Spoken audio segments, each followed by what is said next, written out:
Welcome to another episode of the Ask Mrs. HR podcast. I am so excited. This is our 7th episode. So if you're watching this, we are on the lucky number 7. I'm not a superstitious person, but this is going to be the most amazing episode ever. So welcome back to the Ask Mrs. HR podcast.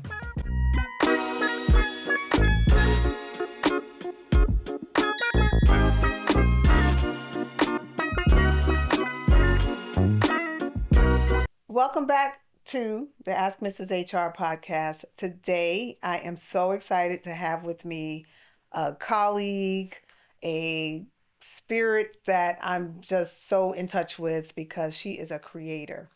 And her name is Mimi Kelly. She is a multifaceted creative artist who directed, wrote, and produced the feature One Night in LA, which was screened at notable festivals and was most recently an official selection of the Essence Film Festival. OMG.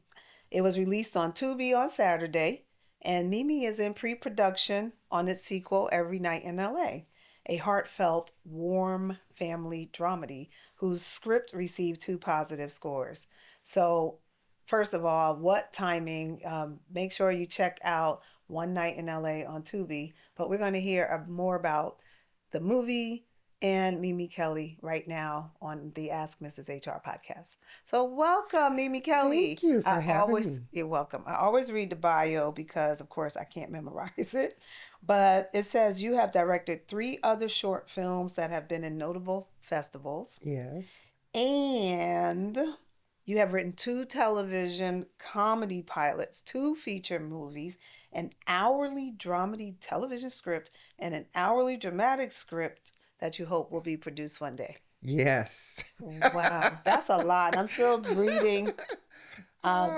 There's so much. You have a BA and MFA as a playwright from the University of California, and you inherited your do not stop spirit from your mom, who was the first and youngest African American female superintendent of a local school. Now, what year was that? Because that had to be like... That was 1970...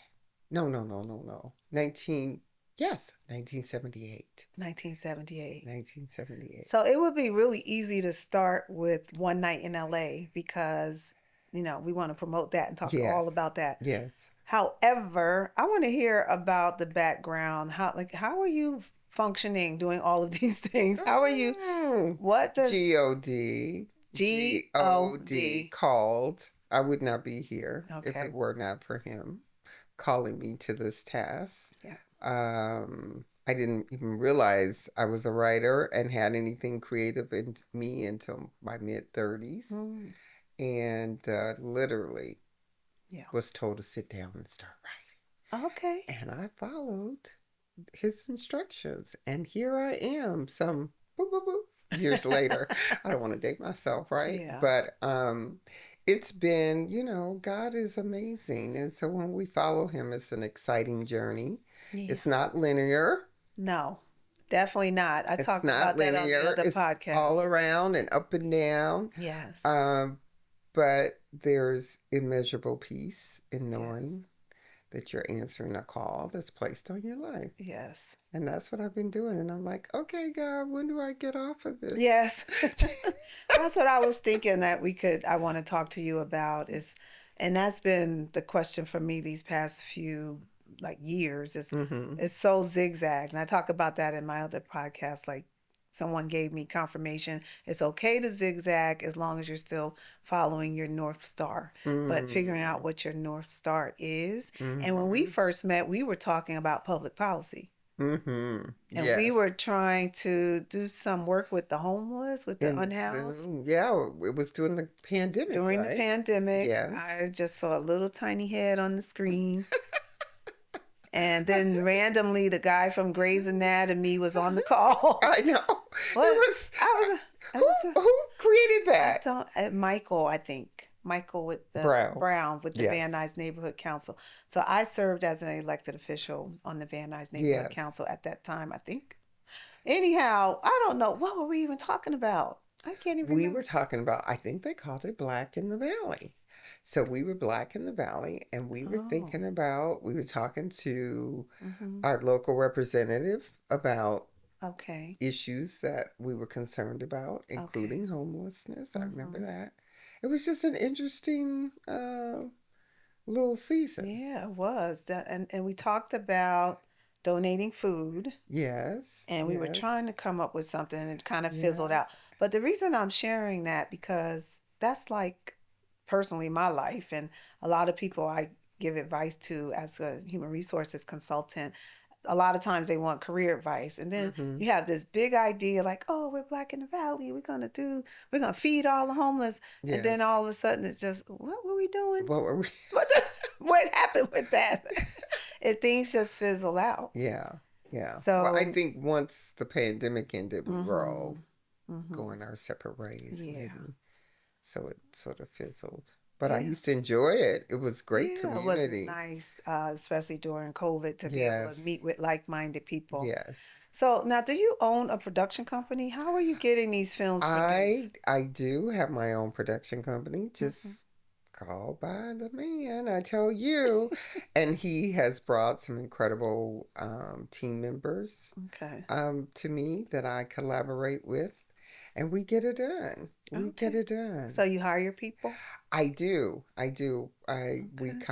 I contract with them. Okay. A lot of them are independent contractors and work on a Hmm. lot of different projects. But once you Yeah. find your tribe and you find the right Okay. people, you just vibe, and Yeah. I know I can count on them. So, You yeah. kind of use the same team. What's the name I of your production company? It's Mimi Kelly Productions. Mimi Kelly Yes, Productions. but I am considering change. I'm not considering changing the Hmm. name. I have already changed the name, but I just have not executed it just yet. And it will be But for God, BFG Ooh, I Productions. love it. Be but Mm-hmm. for God. But for I God, love it. BFG. I like that. Well, Yeah. I don't know if you know, I started my career in television. No, I didn't know that. Yes, I I didn't know was that. I was in college, and I back then there were 10 television stations. That's Channel right. 2, 4, 7, 11, 13. Like there were barely 10 stations. Right. And God spoke to me because I really had Mm, no direction. We'll get into that another time. And so I sent a letter to 5 of the stations, mm-hmm. and I got you after typing it on my typewriter back Back in then. the day. It was like 1988. Mm, And long story short, I got called back from Fox Television to be an intern. okay. And I was an intern at Fox Television they put me right on the assignment desk. I Mm, didn't even know what an assignment desk was. And I ended up becoming a field producer, ended up working for the first Black news show in New York, the McCreary Report. okay. Yeah, it Oh, used to be on cool. Sundays. And also did a little work with a current affair. Mm-hmm. Maury Povich is what he's famous for. So Right. anyhow, my point How is long did you work there? over 7 years, and Oh, I left wow. there to go to work with Bill Cosby as his assistant. I was his public Mm, relations assistant. But ultimately, all that to say, I wanted to be a writer, and I was so insecure though back then. I was doing reels to try to be a reporter, and I was mm-hmm. producing stories, but I would always be behind the camera. Mm. Yeah, I was excited. Interesting.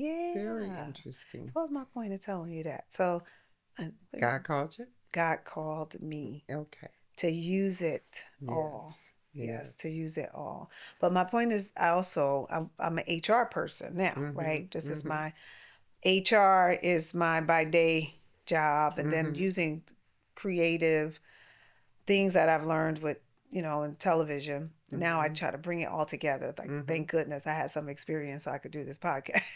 To Yes. have some confidence to do that. So, what are you doing like as a business? How are you running Mimi Kelly Productions right now, soon to be But for God Productions? I How do you run it as a business? So what do you, tell us. what do you well Yeah, I want. I Yeah. contract with Okay. people mainly. Mhm. Um, and it's a project by project Mhm. basis. Um, I will staff up as I get ready closer to doing Every Night in LA. Okay. We are in pre-production, but we still have some funding that we need. Okay. And I am working with an agent who has a pipeline of producers, Okay. and we're pitching. The hard work doesn't come until, for me, un- until like about 8 weeks before we shoot, 6 weeks Mm-hmm. before we shoot. Okay. Um, and I'm really sort of crunching it because I would love to Mm-hmm. shoot it sooner than 8 weeks, but I don't know if I'm going to be able to. But at that point, once all the funding is in place, then it's just a matter of my first person is a line producer who pulls together all the locations, and then a co-producer who does all of the contracts, the SAG contracts, Okay. and we get the cast in place. Luckily, I love the actors in One Night in LA, and Okay. so many of them will be returning, the main two for sure. Mm-hmm. And so we'll just have a few. Well, every night in LA is a bigger production, Yeah. so we will have more cast members than last time. Okay. But we hire the cast, hire all the team members. Mm-hmm. I have a cinematographer that I work with Okay. pretty regularly. He brings in his team, Yeah. um, and that usually includes the gaffers, the lighting, Okay. and then I have an independent contractor for sound. And usually the co-producer Mm-hmm. handles all of those small contracts Yeah. and bringing everybody in. And then once we got everybody under contract and we're Yes. ready to go, we start meeting in Zoom. Who's writing these contracts? Um, Do you have an my attorney? my co-producer Your usually does it. co-producer? Yes, So do you yes. have to And help there them? are standard pretty much Okay. SAG Got it. contracts. Okay. They're not anything, overly complex. Okay. Yeah. Well, I'm asking all of these questions because, again, most of the people who follow me or listen to me or ask Mrs. HR something is always career related. Yes. Excuse me, career related. Yes. And so people think they can just show up and do a movie. They see Mm, the finished product. They see One Night in LA yes. and they say, "Oh, this is on Tubi." But Yes. they don't see or understand what it means to, have it as a career. So Yeah. that's what I wanted to kind of hone in on Yes. with this conversation. Right. Like, how do you make money? You make money through Mm-hmm. it depends upon your distribution. Okay. My distribution with Mm-hmm. Tubi, there is a formula that they devise. If you watch it, you'll see it Oh. has Uh-huh. McDonald's commercials, T-Mobile commercials, it Oh. has all sorts of commercials. And Okay. there's a formula based upon how many watches and those Oh. commercials and the revenues. And I get a report every 30 days and a check.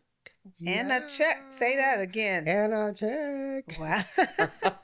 Now we talking. But it's a Okay. long It's process. a long process. Yeah. I started with One Night in LA 2 years ago. And my Mm. agent's like, honey, Mm-hmm. child, 2 years ain't nothing Yeah. compared. Yeah. He's like, I got somebody who spent $700,000 and they still haven't placed the movie. Mm. So Yeah. it can be a really long process, Yeah. especially with, the number of streamers there are today. Yeah.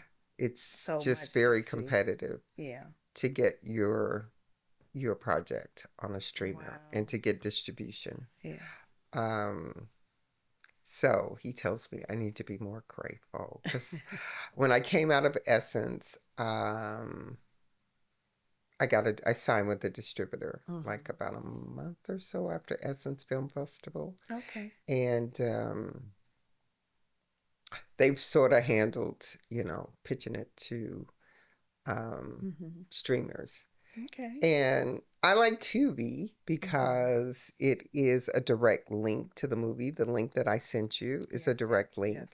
Yes. It's advertising based. Yeah. Um, so you don't have to put your credit card in. You don't have to subscribe. You don't Yeah. have to do a free trial and Oh, remember when it expires. by the way, All of that. we're going to have that link in the notes. So make sure you go to the link immediately when you watch this. Yes. Th- And so I say I wrote it for the people, and Mhm. Tubi has 80 million for the people viewers per What? month. Can we put So, this podcast so on I'm Tubi? happy to be there. 80 million. It has 80 million. And matter of fact, I didn't know it that. beat out Netflix. What? Yeah, Oh. in the And last Tubi's quarter, and it's free. And so a lot of the streamers are now trying to follow their Yeah. model because they have done so well That's with amazing. users. Yeah, Look at you dropping nuggets, all these nuggets. Yeah, I didn't know any of I that. know. 80 million Yeah. viewers Do a they have month. podcasts on Tubi? I don't know. I don't know, but I know they do. One of our Soras just debuted, and I want to watch this. It's a Christian talk show Oh, okay. about, testimonials of what we've been sitting here talking about. Okay. How people call to different things and how they walk out that walk. And so Nice. I can't wait to watch it. I have to. Okay. Yeah. So it's an exciting time. It's an exciting So you time. have the new movie coming out. What's it called again? Every night in LA. Every Night in LA. Every night in LA. Yeah, I sort of like playing with the names. And One Night in LA actually came from the fact that I could not get the funding for Every Night in LA. Got it. Every Night in LA is a much bigger movie. And I decided I am not going to let money stop me. I am going to. Yes. Okay. Yes, I'm going to do a portion of this story. The part that I adore, which is really sort of the essence of this woman grappling with trying to define her life and meaning in her life and what is love and all of that. And so that's what we did. Okay. I love it. So now for someone like me, I often feel like I'm doing way too much Yes, all the time. we all are. Okay. So what are you doing other than producing movies? Is there I still teach elementary school. Oh, you I teach love elementary children. school. Yes, I and didn't I know. live right next door to elementary school, so I call Oh. myself the Mary Poppins I of Sherman Oaks, the Black Mary Poppins. didn't know that. I teach a few days a week. Okay. Sometimes my husband would be like, "Yeah." I am a wife of decades. I have 3 sons. Yeah. I have 2 amazing grandchildren. Life is very, very full. Yeah. And I'm a praying woman. And so I was just telling a friend Thursday night that for the next 2 weeks, I'm going in the closet and I'm going to ask him to give me my walking papers and my walking orders because I have more years behind me than I got ahead of me. And I don't want to waste time. I don't want to waste time. I love that. So please just make it clear, God, where I'm supposed to go and with whom Yes. to get it done. I appreciate that so much. You know, the end of the year, everyone is reflecting on their career, Yes. their purpose, their life, their choices. Yes. And I'm hoping that the people listening right now will pull out a piece of paper or their phone and just really think about, what are your goals for 2025? What intentions do you need to set and what's your purpose? I'm doing the same thing. And I'm actually using, thinking of ways I can streamline. So using AI. One of my coaches showed me like putting your goals down, but then also using AI to create a whole weekly plan because that's what. So I'm good. not a planner. It's so good. I'm not. Well, I'm I not think a planner. all of us with that creative gene, we have challenges in Very that department. And I'm that way too. My creative side of my brain really is on fire. Yes. The organized side can be wanting. Yes. And so that's why I'm slowing down at the end of the year. So I can be clear, have clarity about what I'm doing and why. And I appreciate that so much. That's so important. I think a lot of times people look at us and they see success like, oh, you're a filmmaker. Oh, you're a podcast host. Like this is like the number 10 thing that I do. Right. Yes. But however, you're juggling all of the we're both juggling all of these things, Right. and it's really like you said, it's just God. It's not just, I shouldn't say just God, but it's God, period. Guiding us on what's next. Yes. And so when I saw you the other day, it just was super clear. Like, I need you to be on this podcast. I need That people was to. so nice. That Yeah, was a nice evening it was. bumping into you. It's Uh, always nice bumping yeah, into and we you. were right near home. I love that when I don't have to go Yeah. far, you know? So So, maybe some of you may have caught it listening, but I recently pledged Delta Sigma Theta Sorority Incorporated. And I am number 18 on the line of 21 amazing torches of destiny. okay. That's our name. Okay. And the point of me sharing that is I had so many people say, why are you doing that? Now, I am not a secret. I'm 54.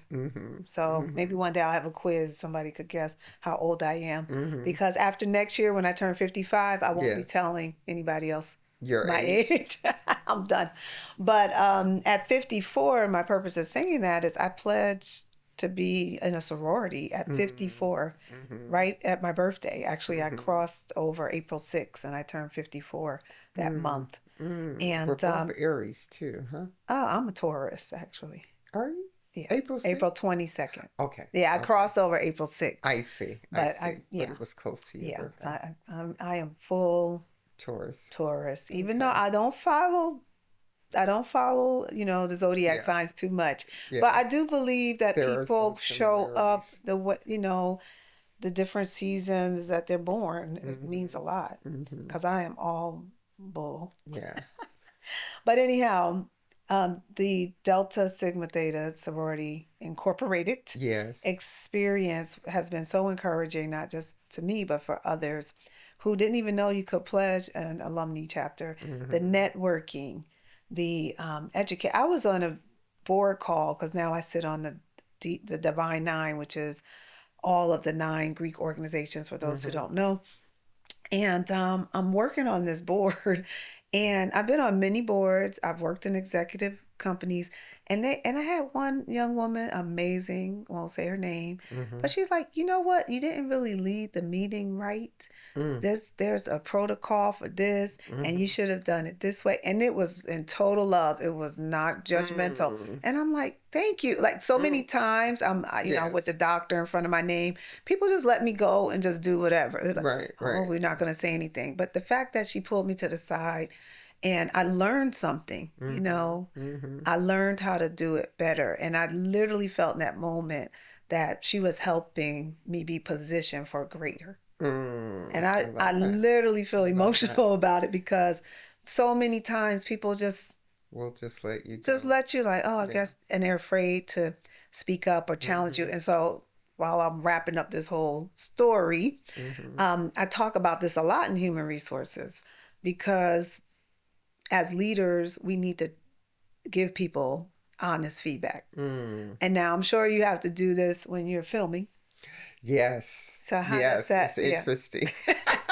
So how does that play out when you're producing? Filming can be a very pressured. Well, my situation was pressured. We were on a tight budget and a tight schedule, but I'm so dedicated to the story, and that's what I will tell anybody who wants to do filmmaking. Make sure you have a good story. We got so much. But they think they have a good story though. But is everybody it written thinks well? Is it really? Everybody thinks they're written well. I know. Well, you have to get feedback from people. Okay, so this whole episode now has become about feedback. There you go. Like you got feedback. Accepting feedback. Accepting feedback. Be willing to accept feedback. Yeah. About your story and the quality of it and whether or not it's ready. But on the set, most times, everything has been planned out to the T. And that's what one of the producers will do. They will make a schedule so that you can, make that schedule. But I had a little creative hiccup.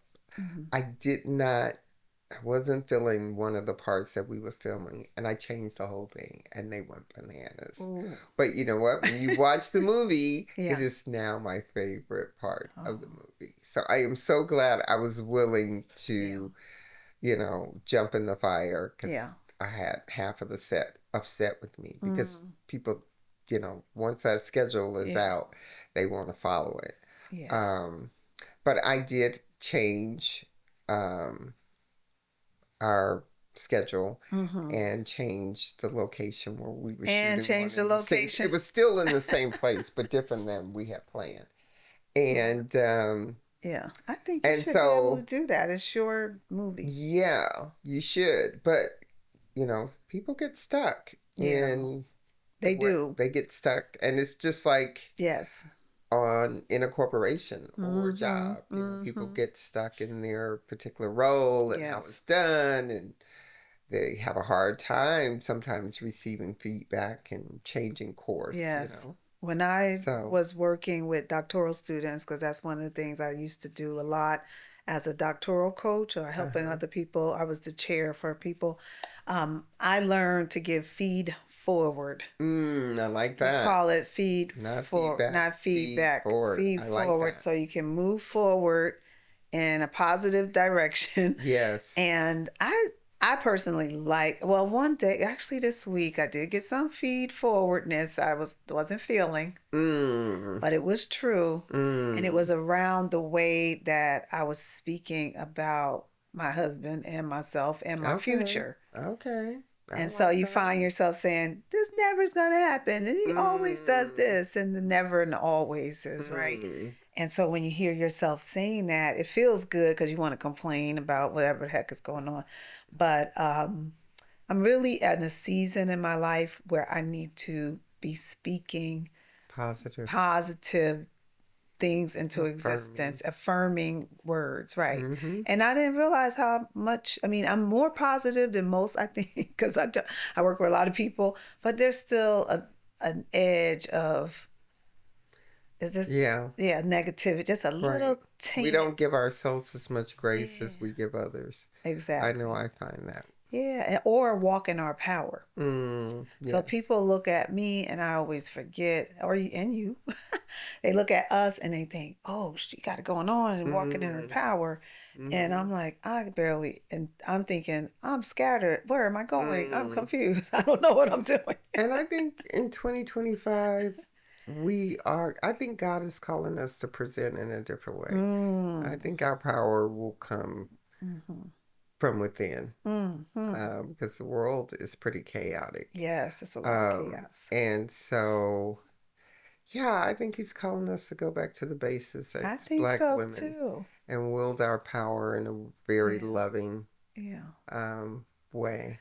I think so too. Yeah, I mean, after the election, I heard so many black women say, don't come looking for us. We're going to right. sit it We're out. tired. We're tired, and we are tired. Right, But the reality is, I shared this with someone, we know for a fact, if they ask us for help, we would never turn our back. Whoever it is, we always help. right. We do, but I think I went to a sister retreat at a producer's house, Mm-hmm. and it really touched me. Mm-hmm. Um, it reminded me of being in my Big Mama's church in the South. Okay. I mean, it was like this harmonious chord of affirmation for all of these women who were in the circle Mm-hmm. as we shared our stories. And I think we have to get back to uh, replenishing each other Mm-hmm. because I think that's where our real power comes from when we sit with each other Yeah. and plan and replenish in a very genuine, intimate way. Yeah. We've gotten into the big events in the big Right, hotels, right. and I think we gotta, Get back to smaller, yeah, I think we more need each intimate. other, Yeah. and I don't think we get that in those settings. Right. And that's Um, going back to what I was talking about with the sorority.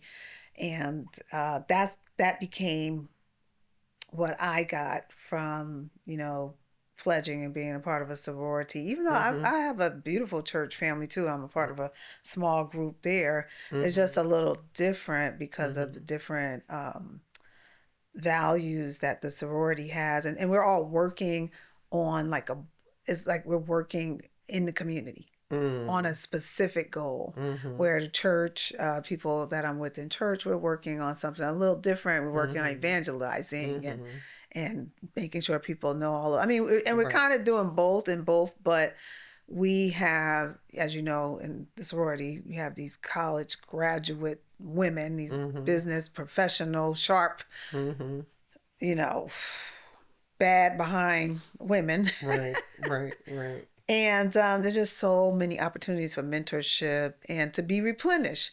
Because honestly, my experience, and I've been reflecting on this a lot, you know, with the church, I was giving, and not being replenished. Right. Right. Because I was seen as a leader in the church. And so leaders ate last all the time.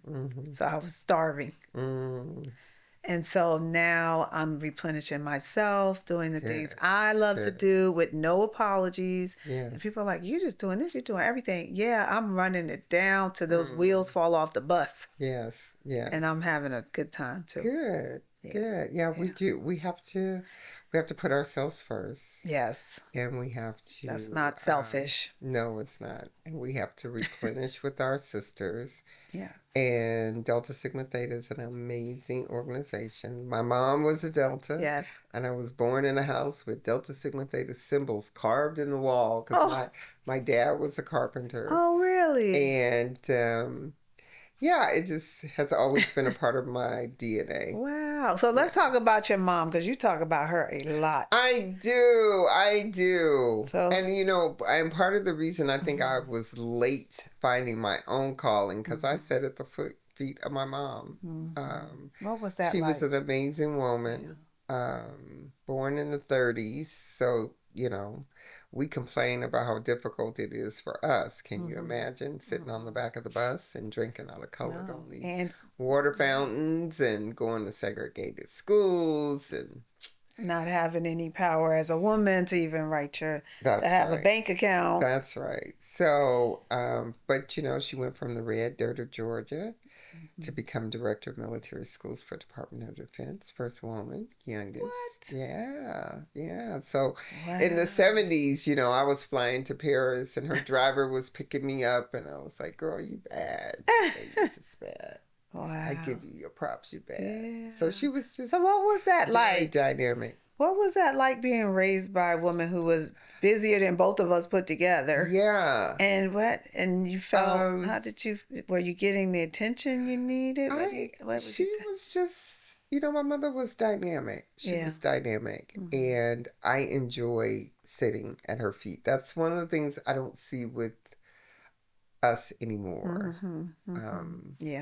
Enjoying, you know, the power of somebody else. Just letting them shine. Yeah, we talk about this in leadership of being a follower. Yeah. And so and learning from that. Yes. And so I didn't, and it's funny, when I started a nonprofit, the Dr. Georgia May Project, to honor my mother's, because she had breast cancer for 34 years. But a lot of her people that work with her are on my board. Okay. And so they're like, you just don't realize how much you are like her. Yeah. So I think I was soaking it all in. Yeah. But I've unfolded in a different kind of way. Okay. So tell us about the nonprofit. The nonprofit is the Dr. Georgia May Project.com. Okay. And I mainly did it. I saw the stats about Black women dying of cancer at younger ages at higher percentage rates. I think we die like 46% more than white women. And it just really bothered me. Because, you know, you like to think there's always forward movement and progression. And so to think that, you know, after my mom passed, 30 years, 20 years after she passed, the stats are worse than they have ever been. And so I just wanted to bring awareness to how important it is for us as Black women to get our mammograms on time, to take care of ourselves. I believe a lot of our illnesses comes from our bodies just being worn down with stress, you know? Yes. And so I agree. it's about awareness. We've only really, I just started it this year. We have one event, Okay. Sip and Share, because one of the things I did with my mom is, we talked, we would go to chemo, we would go to lunch, we would talk about her life and her journey. And I think just having a space where you're able to be, open about your journey and who you are and what you dealt with is life affirming. So it's going to, be a small nonprofit doing simple things. Like but what? This coming up year in 2025, I hope to partner with I hope to Cedars, if you're listening, okay? I went to go get my mammogram, and I had to get an ultrasound, and I was at Cedars, and it was like being in a spa. Oh, really? I mean, it was that's awesome. Beautiful and I need to comfortable. And I was like, what if I could give, because I have not had spa experience. I have not had and spa so that's what I really experience. I want to give, I had torture, vice. Yeah, I want to give some Black women we need that. who aren't able to have that experience. I want to give them that experience. And then at the end of the year, I will have another event, Sip and Share. I want to go. That's my name. Well, elevated. I want to go, Thatch. I want to go. Well, that's beautiful. So you got Mimi Kelly Productions. Yes. Getting ready to be But For God Productions. Yes. Then you have the foundation. Yes. You're teaching elementary school. Occasionally. Am I missing anything? Wife, mom. Yeah, I got that. Anna. That's just, we know that's happening. That's it. And I podcast. That's a big thing. I do podcast. Oh, your podcast? And what's the name of the podcast? I have a Creative Space podcast. Creative Space. But Creative Space is a new brand for me. But before it was Shout. And Shout stands for Shine, Have Hope, Overcome. Use your power and take charge. Shine, have hope. Overcome, use your power, and take charge. So I have about 50 episodes of Shout. Oh, nice. Yeah, that I've done over the years. I'm gonna keep talking to you. Something else gonna come. What else you have? That's it. I love it. Yeah, that's it. I would love to get back in the theater one day. Okay, and do like stage plays. Well, One Night in LA actually started as it was my thesis for my master's. Oh, okay. And it was a play. And so I would love to see it on the stage. Okay. So we'll see. Wow.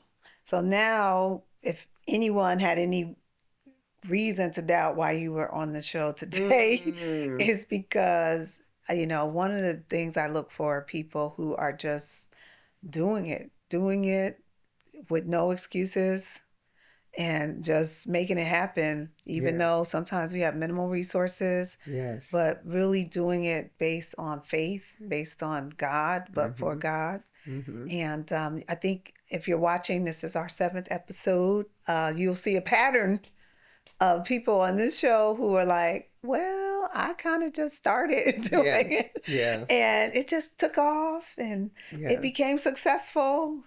But I do believe in a plan. We do believe in plans, but I really think one of our biggest issues is we just don't start. Yeah. We don't start. So many people have so many excuses on why not to do something. Yeah. And then you talk about don't stop once you start. Yes. Because that came from your mom, right? That came from my mom. So tell us about the trip to California. Well, yes. The don't stop. The don't stop mantra. I was on that 5 freeway that we just traveled. And she was, we were trying to make it to LA from the Bay Area. And you were 16. I was 16 and I was driving her Cadillac. And we left in the middle of the night because she was a single mom moving, coming to a press conference to announce that she was superintendent of schools. Oh my goodness. The first, again, youngest and Black. And it was foggy and I was scared to death. Yeah. And so I kept pulling off to the shoulder saying, Mommy, we can't go any further. We need to stop. And she was like, do not stop. Get back. And she would not let me stop. And I realized that that's the way she had lived her life. Literally. in those moments when it felt impossible, um, she just would tell herself, do not stop.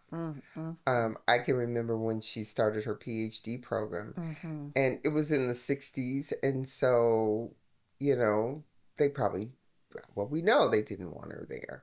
And she was at, you know, a primarily white institution, university. And so they didn't have anything prepared. And I remember her sitting in the financial aid office. And to me, as a little girl, looked like she was bigger than life, sitting on a throne, you know? And I know at that moment she was contemplating going back home and quitting, because literally from that point on, we walked the streets of Ann Arbor, Michigan, looking for a room to rent. And we ended up renting a room over a house that overlooked the football field. That was the good part. I used to climb out on the roof and I could watch U of M play football.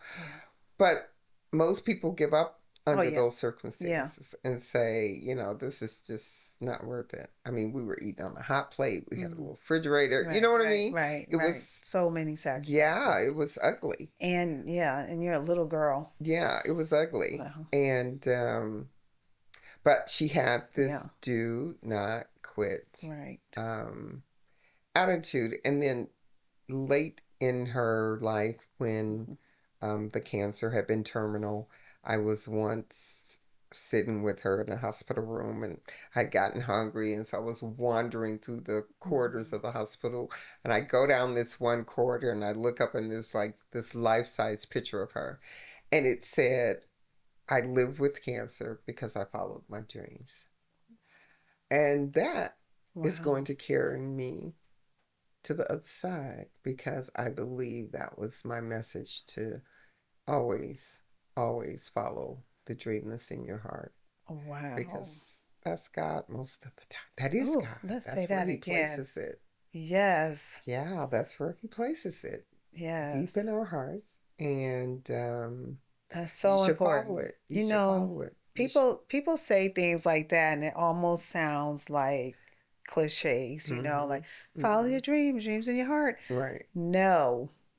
Literally, that's you where need to follow the dream, because God placed that dream in your heart. Yes. And I was listening to Dr. Cindy Trim. I got to give her a shout out, because I never really knew her until this year. And I've been listening to her. She's amazing. And she talks about that dream that you have in your heart, making sure you do not stop until your day here on earth is over.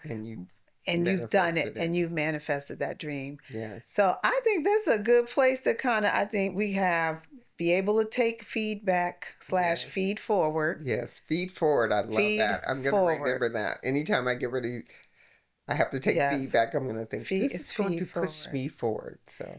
And you know what? It's so important. We live in LA, and so many people want to live in LA, have a career in entertainment. Please get some advice. Ask someone if you're talented. Don't just show up. Don't just show up.